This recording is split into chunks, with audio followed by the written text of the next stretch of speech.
السلام علیکم ورحمۃ اللہ وبرکاتہ۔ نحمدہ ونصلی علی رسولہ الکریم، اما بعد۔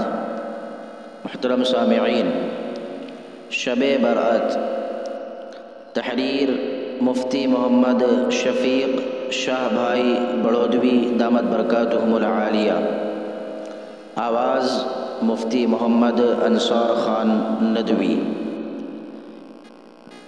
شب برأت، بسم اللہ الرحمن الرحیم۔ عن عائشة رضی اللہ عنہا قالت فقدت رسول اللہ صلی اللہ علیہ وسلم لیلة فإذا هو بالبقيع فقال أكنت تخافين أن يحيف الله عليك ورسوله؟ قلت يا رسول الله إني ظننت أنك أتيت بعض نسائك، فقال إن الله تعالى ينزل ليلة النصف من شعبان إلى السماء الدنيا فيغفر لأكثر من عدد شعر غنم كلب، رواه الترمذی و ابن ماجہ۔ حضرت ام المؤمنین سیدہ عائشہ رضی اللہ عنہ روایت فرماتی ہیں کہ ایک رات میں نے رحمت عالم صلی اللہ علیہ وسلم کو گم پایا، یعنی اپنے بستر پر نہ پایا، تو میں تو آپ کی تلاش میں نکلی۔ کیا دیکھتی ہوں کہ آپ جنت البقیع میں استغفار میں مشغول ہیں۔ تب آپ صلی اللہ علیہ وسلم نے فرمایا، اے عائشہ، کیا تمہیں خوف ہے کہ اللہ اور اس کے رسول صلی اللہ علیہ وسلم تمہاری حق تلفی کریں گے؟ حضرت عائشہ رضی اللہ عنہا نے عرض کیا، یا رسول اللہ، بات دراصل یہ ہے کہ مجھے یہ گمان ہوا کہ آپ اپنی بیویوں میں سے کسی کے پاس گئے ہوں گے۔ اس موقع پر آپ صلی اللہ علیہ وسلم نے فرمایا، بلا شبہ اللہ تعالیٰ 15ویں شعبان کی رات کو آسمان دنیا پر اپنی رحمت کے ساتھ نزول فرماتے ہیں، اور قبیلہ کلب کی بکریوں کے بالوں کی تعداد سے زیادہ ان لوگوں کی جو اپنی بداعمالیوں کی وجہ سے عذاب دوزخ کے مستحق ہو چکے ہیں، مغفرت فرماتے ہیں۔ تو یہ تجلیات باری اور رحمت ربی کی رات ہے، اس لیے میں جنت البقیع میں چلا گیا تاکہ جا کر اپنی امت کے گنہگار اور مستحق نار کے لیے دعا اور استغفار کروں۔ شب برأت کی وجہ تسمیہ۔ رب کریم نے اپنے فضل و کرم سے زندگی کے تمام ہی لیل و نہار اور اوقات و لمحات کو رحمت و برکت والا بنایا ہے۔ زمانے کا کوئی لمحہ بھی منحوس نہیں بنایا، وہ تو انسان خود ہی کسی وقت اپنے خالق و مالک کو ناراض کر کے ان اوقات اور لمحات کو منحوس بنا دیتا ہے، ورنہ اس کی جانب سے ہر وقت اس کے سبھی بندوں اور بندیوں کے لیے رحمتوں، برکتوں، بخششوں، نعمتوں، نوازشوں، انعاموں اور عنایتوں کا سلسلہ جاری و ساری رہتا ہے۔ لیکن ان میں کچھ اوقات و لمحات اور دن رات ایسے ہیں جو اللہ تعالیٰ کی خصوصی رحمتوں کے ساتھ خاص ہیں، اور کہنا چاہیے کہ گنہگاروں کے لیے ریزرو ہیں، کیونکہ ان میں رب العالمین کی رحمتوں کے بادل گنہگاروں کے سروں پر منڈلاتے رہتے ہیں۔ پھر جب گنہگار استغفار کے ذریعے اس کے سائے تلے آ جاتے ہیں تو ان پر اللہ تعالیٰ کی رحمتوں کی بارش برستی ہے اور ان کے سبھی گناہوں کو دھو کر انہیں پاک و صاف کر دیتی ہے۔ قرآن و حدیث میں ایسے مختلف مواقع کا ذکر ملتا ہے، جن میں سے ایک موقع شب برات یعنی نصف شعبان کی رات بھی ہے۔ عوام اسے شب برات کہتے ہیں، جس کا مطلب یہ ہے کہ بارات اور شادی کی رات۔ جب انہوں نے برات کو برات کر دیا تو اس رات میں کچھ کرنا دھرنا تو ختم ہو گیا، اور پٹاخے، چراغاں اور طرح طرح کے خرافات شروع ہو گئے، ورنہ برات کے معنی آزادی، رہائی اور نجات پانے کے آتے ہیں۔ رب کریم اپنے فضل و کرم سے اس میں مسلمان گنہگاروں کی ایک بہت بڑی تعداد کو معاف کر کے عذاب جہنم سے رہائی، آزادی اور نجات عطا فرماتے ہیں۔ اس مناسبت سے اسے شب برأت کہا جاتا ہے۔ عاجز کے خیال ناقص میں اس لیے شب برأت کہا جاتا ہے کہ بد قسمت تو اس رات میں بدعات، خرافات اور کھیل کود میں مبتلا رہنے کی وجہ سے اللہ تعالیٰ کی رحمت سے بری ہوتے ہیں، اور خوش قسمت عبادت، عاجزی اور دعا اور استغفار کی وجہ سے اللہ تعالیٰ کے غضب سے بری ہو جاتے ہیں۔ شب برات کے متعلق سیدہ عائشہ رضی اللہ عنہا کی روایت۔ حدیث مذکور میں سیدہ عائشہ صدیقہ رضی اللہ عنہا کی روایت کا خلاصہ یہ ہے کہ ایک رات رحمت عالم صلی اللہ علیہ وسلم سیدہ عائشہ رضی اللہ عنہا کی باری کے موقع پر ان کے حجرے میں آرام فرماتے تھے۔ ام المؤمنین فرماتی ہیں کہ رات کے کسی حصے میں میری آنکھ کھلی تو حضور صلی اللہ علیہ وسلم کو موجود نہ پایا، تو گھبرا کر آپ صلی اللہ علیہ وسلم کی تلاش میں نکلی اور ازواج مطہرات کے حجروں میں تلاش کرتی ہوئی مدینہ طیبہ کے قبرستان جنت البقیع میں پہنچی، جو قریب ہی ہے۔ دیکھا تو حضور صلی اللہ علیہ وسلم اپنی امت کی بخشش کے لیے دعا مانگ رہے تھے۔ فراغت کے بعد آپ صلی اللہ علیہ وسلم نے پوچھا، عائشہ جانتی بھی ہو آج کون سی رات ہے؟ فرمایا کہ 15 شعبان شب برأت ہے، جس میں رب کریم قبیلہ بنو کلب کی بکریوں کے بالوں سے زیادہ گنہگاروں مسلمانوں کی مغفرت فرماتے ہیں۔ اس قبیلے میں بکریوں کی تعداد بہت زیادہ تھی، اس لیے آپ صلی اللہ علیہ وسلم نے مثالاً بیان کر کے فرمایا کہ یہ وقت اللہ تعالیٰ کی طرف سے نازل ہونے والے فیوز و برکات، انوار و تجلیات، انعام و نوازشات اور مغفرت و رحمت طلب کرنے کا ہے۔ اس لیے میں نے چاہا کہ ایسے مبارک اور مقدس وقت میں اللہ تعالیٰ کے حضور سر بسجود ہو کر امت کے گنہگاروں کے لیے بخشش کی دعائیں مانگوں۔ اللہ کے آگے رو رو کر خلوت میں دعائیں بخشش کی، اللہ کے آگے رو رو کر خلوت میں دعائیں بخشش کی، ہم خاک نشینوں کے خاطر راتوں کو عبادت ہوتی ہے۔ شب برأت کی خصوصیت۔ صاحبو، اللہ تعالیٰ کی رحمتوں کے بعد حضرت محمد صلی اللہ علیہ وسلم کی دعاؤں سے اس رات کی فضیلت میں گویا 4 چاند لگ گئے، اور عام راتوں کے مقابلے میں اس کی قدر و عظمت اور منزلت و خصوصیت اور بڑھ گئی۔ چنانچہ علماء نے کتاب و سنت کی روشنی میں اجمالی طور پر اس کی 2 خصوصیتیں بیان فرمائی ہیں۔ اللہ تعالیٰ کے خصوصی فیصلے کی رات، نمبر 2 اللہ تعالیٰ کے خصوصی فضل کی رات۔ جہاں تک اللہ تعالیٰ کے خصوصی فیصلوں کی بات ہے تو اس سلسلے میں سیدہ عائشہ رضی اللہ عنہا کی دوسری روایت سے معلوم ہوتا ہے کہ شب برأت میں اہم ترین امور کے فیصلے جو علم الہی اور تقدیر الہی میں پہلے ہی سے طے شدہ تھے، ان کی تنفیذ جن فرشتوں کے واسطے سے ہوتی ہے، حضرت جبرائیل، حضرت میکائیل، حضرت اسرافیل اور حضرت عزرائیل علیہم السلام، اس رات میں خدائی بجٹ ان کے سپرد کیا جاتا ہے۔ مثلا کون کون اس سال میں پیدا ہوں گے، کون کون مریں گے، کون اچھے عمل کریں گے اور کون برے عمل کریں گے، کن کو کس قدر رزق دیا جائے گا وغیرہ۔ مشکات صفحہ نمبر 115۔ اس کی تائید اس ارشاد باری سے ہوتی ہے جس میں فرمایا، انا انزلناہ فی لیلۃ مبارکۃ انا کنا منذرین فیہا یفرق کل امر حکیم، سورہ دخان۔ بلا شبہ ہم نے قرآن کو مبارک رات میں نازل کیا، بے شک ہم تمہیں انجام بد سے شفقت سے آگاہ کرنے اور ڈرانے والے ہیں۔ اور جس مبارک رات میں رب العالمین نے قرآن کریم کو نازل فرمایا، اسی رات کو ہر حکمت والے کام کا فیصلہ کیا جاتا ہے۔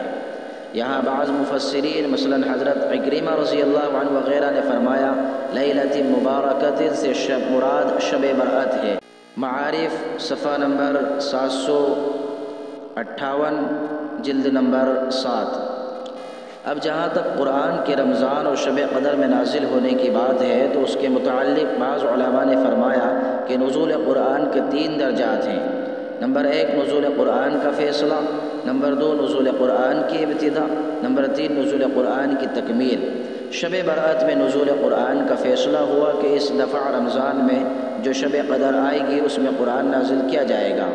شب برأت میں تجویز پاس ہو گئی، اس کے بعد شب قدر میں اس کی تنفیذ ہو کر لوح محفوظ سے آسمان دنیا پر نزول ہوا، وہاں سے بتدریج موقع بموقع 23 سال کے طویل عرصے میں مکمل نازل کیا گیا، واللہ اعلم۔ غرض آیت قرآنی میں لیلۃ مبارکہ سے مراد بعض مفسرین کے نزدیک شب برأت ہے، جیسا کہ حدیث سے بھی شب برأت کا اللہ تعالیٰ کے فیصلے کی رات ہونا معلوم ہوتا ہے۔ یہ اس کی ایک عظیم خصوصیت ہے، لہٰذا ہمیں چاہیے کہ فیصلے کی اس رات میں اللہ تعالیٰ کا ذکر اور آخرت کی فکر کرتے ہوئے خوب دعاؤں کے اہتمام کے ساتھ یہ رات اس طرح گزاریں کہ رب کریم خوش ہو کر کرم کر دے اور ہمارے حق میں خیر کا فیصلہ فرما دے، آمین۔ اکثر حضرات صحابہ رضی اللہ عنہم، بالخصوص حضرت عمر رضی اللہ عنہ، حضرت ابن مسعود رضی اللہ عنہ سے اس رات کے لیے بطور خاص یہ دعا منقول ہے، اللہم ان کنت کتبتنا اشقیاء فامحوہ واکتبنا سعداء وان کنت کتبنا سعداء فاثبتنا فإنك تمحو ما تشاء وتثبت وعندك الكتاب مرقات المفاتيح صفحہ نمبر 25 جلد نمبر 3۔ الہ العالمین، اگر تو نے ہمیں تقدیر معلق میں بدبخت لکھ دیا ہے تو تو اسے مٹا دے اور ہمیں نیک بخت لکھ دے، اور اگر تو نے ہمیں نیک بخت لکھا ہے تو اسے نہ مٹانا بلکہ برقرار رکھنا۔ تو ہی ہے تقدیر کا قاضی، بلا شبہ تو جسے چاہے مٹائے اور جس کو چاہے ثابت رکھے۔ تیرے ہی پاس ہے الکتاب لوح محفوظ، بہتر ہے کہ ہم بھی اس رات میں بکثرت یہ دعا کریں۔ شب برات میں اللہ تعالیٰ کی پکار، اور دوسری خصوصیت یہ ہے کہ شب برات میں بھی شب قدر کی طرح شروع سے اخیر تک رب کریم کی خصوصی رحمت نازل ہوتی ہے۔ چنانچہ ابن ماجہ میں سیدنا علی کرم اللہ وجہہ سے روایت ہے کہ رحمت عالم صلی اللہ علیہ وسلم نے ارشاد فرمایا، عن علی رضی اللہ عنہ قال قال رسول اللہ صلی اللہ علیہ وسلم اذا كانت ليلة النصف من شعبان فقوموا ليلها وصوموا يومها فإن الله تعالى ينزل فيها لغروب الشمس إلى السماء الدنيا فيقول ألا من مستغفر فأغفر له ألا مسترزق فأرزقه ألا مبتلا فأعافيه ألا كذا حتى يطلع الفجر۔ مشکات صفحہ نمبر 115 الفصل الثالث حدیث قدسی نمبر 6۔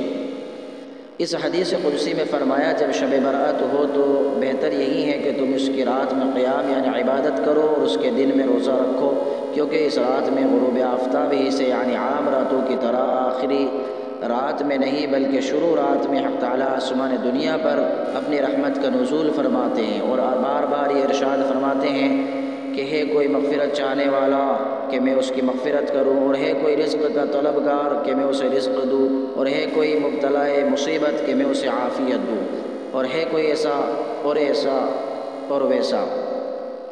یہ آواز صبح تک آتی ہے۔ مطلب یہ ہے کہ اس رات میں شروع ہی سے رب کریم اپنی رحمت کو عام فرما کر آسمان دنیا پر نزول فرماتے ہیں، اور گویا اس کی رحمت گنہگاروں کے دروازوں پر آ کر دستک دیتی ہے کہ گنہگاروں آؤ میری رحمت تمہاری منتظر ہے، کیا چاہتے ہو، آج تمہاری ہر جائز مراد پوری کی جائے گی۔ قال ربکم ادعونی استجب لکم، تمہارا رب تمہیں دینے کے لیے آج شروع ہی سے بلاتا ہے اور وعدہ کرتا ہے کہ مجھ سے مانگنے والوں کو سب کچھ دیا جائے گا اور کچھ نہیں لیا جائے گا۔ آتی ہے ندا پہ ہم جو مانگنے والا ہو، ہاتھ اپنے عقیدت سے آگے میرے پھیلائے، جس کو گناہوں سے بخشش کی تمنا ہو وہ اپنے گناہوں کی کثرت سے نہ گھبرائے۔ جو رزق کا طالب ہو میں رزق اسے دوں گا، جو طالب جنت ہو جنت کی طلب لائے، وہ مائل توبہ ہو میں مائل بخشش ہوں، مرحم سے بخشوں گا وہ شرم سے پچھتائے، وہ کشت طلب ہوئے میں بارش رحمت ہوں، میں دیکھ نہیں سکتا کھیتی کوئی مرجائے۔ میرے بندو آؤ جلدی کرو میرے دربار کی طرف دوڑ لگاؤ، ففروا الی اللہ، اور عمل کرو، آج تمہارا روٹھا ہوا مولا تم سے راضی ہونا چاہتا ہے۔ اب جو بندہ شرمندہ ہو کر سر جھکا کر آنسو بہا کر ہاتھ اٹھا کر آئے گا تو مجھے غضبناک نہیں مہربان پائے گا، وہ میری طرف ایک ہاتھ متوجہ ہوگا تو میری رحمت اس کی طرف دو ہاتھ متوجہ ہوگی، وہ چل کر آئے گا تو میری طرف رحمت دوڑ کر اس کا استقبال کرے گی، خواہ وہ کوئی ہو۔ میں معافی مانگنے والوں کو محروم نہیں کرتا بلکہ میں تو معمولی بہانوں سے بھی معاف کر دیتا ہوں۔ اللہ تعالیٰ کی مغفرت کا ایک عجیب واقعہ، چنانچہ اس کی عنایت و مغفرت کا ایک عجیب واقعہ منقول ہے۔ حضرت عبد الوہاب ثقفی رحمۃ اللہ علیہ فرماتے ہیں کہ میں نے ایک جنازہ دیکھا جس کو 3 مرد اور ایک عورت نے اٹھایا تھا۔ میں نے فوراً عورت کی جگہ لے لی اور جنازے کو قبرستان پہنچا کر دفن کر دیا۔ بعد میں اس عورت سے پس پردہ معاملہ دریافت کیا تو اس نے کہا کہ مرحوم میرا بیٹا تھا لیکن یہ مخنث ہجڑا تھا، اس لیے پاس پڑوس کے سبھی لوگ اسے نہایت حقیر سمجھتے تھے، جس کی وجہ سے اس کے مرنے کے بعد بھی کسی نے کفن اور کندھا دینا پسند نہ کیا۔ شیخ فرماتے ہیں کہ میں نے اس رات خواب میں سفید لباس میں ملبوس ایک شخص دیکھا جس کا چہرہ 14ویں رات کے چاند کی طرح چمک رہا تھا۔ اس نے آ کر میرا شکریہ ادا کیا اور کہا میں وہی ہوں جسے آج تم نے دفن کیا۔ اللہ تعالیٰ نے میری مغفرت اس لیے فرما دی کہ لوگوں نے مجھے حقیر سمجھ کر چھوڑ دیا۔ کتابوں کی درسگاہ میں صفحہ نمبر 65۔ حدیث قدسی عن ابی ہریرہ رضی اللہ عنہ قال سمعت رسول اللہ صلی اللہ علیہ وسلم یقول ان اللہ تعالی كتب كتابا قبل ان يخلق الخلق ان رحمتی سبقت غضبی فهو مکتوب عنده فوق العرش متفق علیہ۔ مشکات صفحہ نمبر 6 جلد نمبر 5۔ بلا شبہ اللہ جل شانہ نے اپنی مخلوق کو پیدا کرنے سے پہلے یہ تحریر لکھ دی ہے کہ میری رحمت میرے غضب سے بڑی ہوئی ہے۔ یہ تحریر اس کے سامنے عرش پر موجود ہے۔ یہ اسی کا نتیجہ ہے کہ وہ اکثر اپنے بندوں کے ساتھ رحمت و عنایت ہی کا معاملہ کرتا ہے، جیسا کہ خود بھی ارشاد فرمایا قال عذابی اصیب به من اشاء ورحمتی وسعت کل شیء۔ الاعراف۔ اپنا عذاب تو میں اسی پر نازل کرتا ہوں جس کو عذاب دینا تقاضۂ حکمت ہوتا ہے۔